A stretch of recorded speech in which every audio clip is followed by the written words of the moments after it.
Were there particular people, teachers particularly, who had influence on you, who shaped you in some way or the other? Well, I suppose during my career as a student, the teacher who most influenced me was Herbert Marcuse. What about earlier when you're still in Birmingham? Oh, when I was, oh, Yeah. absolutely. Yes. I, um, I had a whole number of teachers. As a matter of fact, um, I had a teacher whose name was Mrs. Robuski, the mother of Freeman Robuski, Oh, really? who Yes. is the president of the University of Maryland. Yeah. And Yes, we've done him in this series. oh, okay. Yeah. So yeah, I remember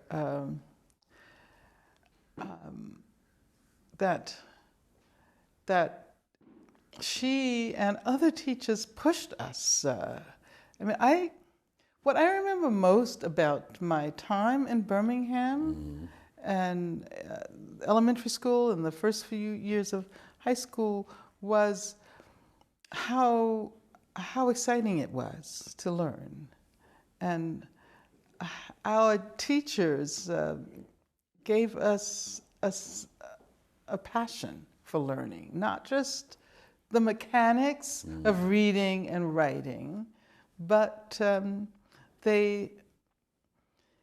they gave all of us, and of course my mother's a teacher, so I have to count my mother as Right. a part of that influence in terms of education. But they taught us how to love the whole process of acquiring knowledge, and that I will be forever grateful for. What about other figures in the community, neighbors, ministers, people you knew as political activists? What about them? Yeah, the minister in my congregational church, which is now, of course, United Church of Christ, I can remember Reverend Harold Long, who was a young minister and encouraged us to be involved in interracial discussion groups, for example. I was part of a relatively short-lived integrated discussion group for young people that took place at the church. And who were the white children in this? The white children, I don't remember their names, but I assume that they came from homes, I assume that they came from Jewish homes, for one, because it's from my memory, it was Jewish people in Birmingham who first expressed solidarity with the quest for Black equality. And I know my mother had a number of white friends, which was, up until a certain point, it was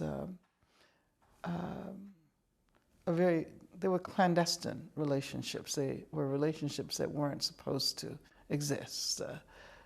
But occasionally there would be white people in our home, and I can remember once even, this was a person who I think who came to New York, from New York, a friend of my mother's. My mother had to have her lie down in the back seat of the car while she drove, because you're not supposed to have a Black person driving a white person unless you are a chauffeur. And so I can remember those moments.